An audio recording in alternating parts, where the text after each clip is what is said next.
De toutes les façons, celui qui t'a recruté pour aller semer l'évangile dans le cœur de cette personne-là, te réserve un salaire.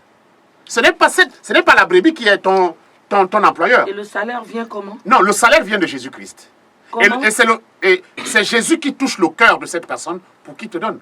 Du point de vue de l'esprit, je dis, nous ne pouvons pas soutenir ces lois-là. Où ils ont dit que c'est parce que je suis le pasteur, il faut me bénir, comme si c'était une loi. Et celui qui ne me bénit pas... Il y a un enfant qui est en train de mourir à l'Astroville en ce moment. À l'Astroville. Parce que quand il travaillait, il donnait tout son salaire au pasteur. C'est lui, sont eux qui payaient la maison du pasteur, ils achetaient la nourriture du pasteur. Mais depuis qu'il n'a plus le travail, le pasteur l'a même chassé de l'église.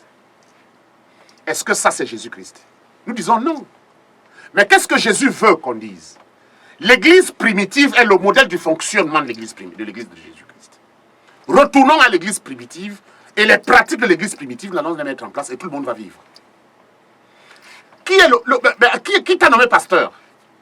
C'est la brebis que tu baptises qui t'a nommé pasteur? Non. Mais pourquoi tu veux qu'il te rende des comptes?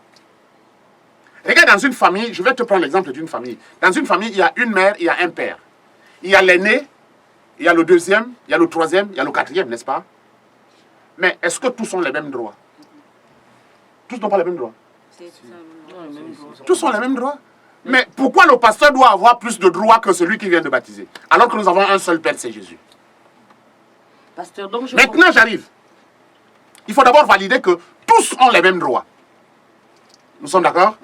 Maintenant, il existe ce qu'on appelle le droit de naissance.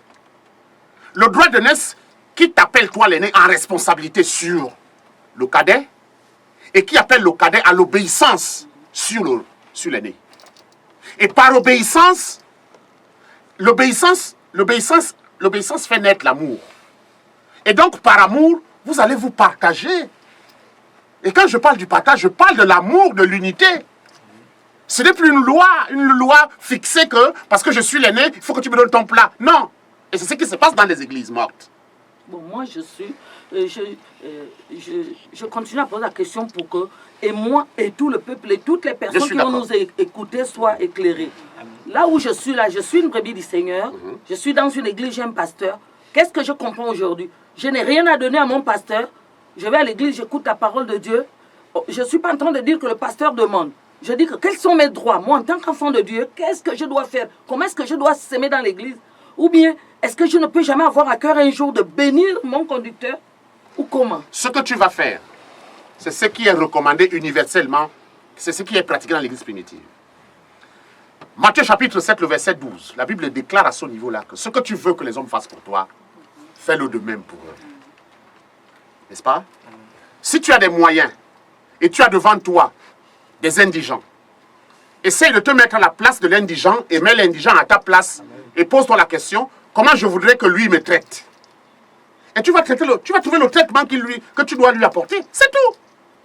Le problème, c'est qu'on ne se pose pas cette question. Pourquoi? Parce qu'ils n'ont pas l'Esprit de Dieu.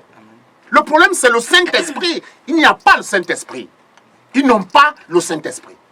Lorsque tu as le Saint-Esprit et tu es riche, quand tu arrives, tu es enfant de Dieu. Tu te mets directement à la place de ceux qui sont dans le banquement pour ressentir. Tu sais, lorsque Jésus dit, lorsque Dieu dit, et lorsque la Bible, Dieu déclare en Jean 3,16, Dieu a tant aimé le monde qu'il a donné son Fils unique. Tu sais, l'amour, tu ne peux pas manifester de l'amour si tu ne prends pas la place de l'autre. Tu ne peux pas ressentir, tu ne peux pas avoir la véritable dimension de l'amour. Mais dis-moi un seul pasteur qui s'assoit à la place de la brebis pour ressentir ce que la brebis ressent. Il n'y a pas. Et c'est ça la différence avec l'église primitive. L'église primitive, Pierre se mettait à la place de la brebis. Paul, lorsque tu lis 1 Corinthiens chapitre 4, Paul dit, nous, on est fous et vous êtes devenus sages. Nous, on est pauvres et vous êtes riches. Pourquoi? Parce que les apôtres, à l'église primitive, nous sommes des semences. Nous sommes des semences. Nous ne sommes pas des consommateurs, nous sommes des semences. Et c'est ça qui manque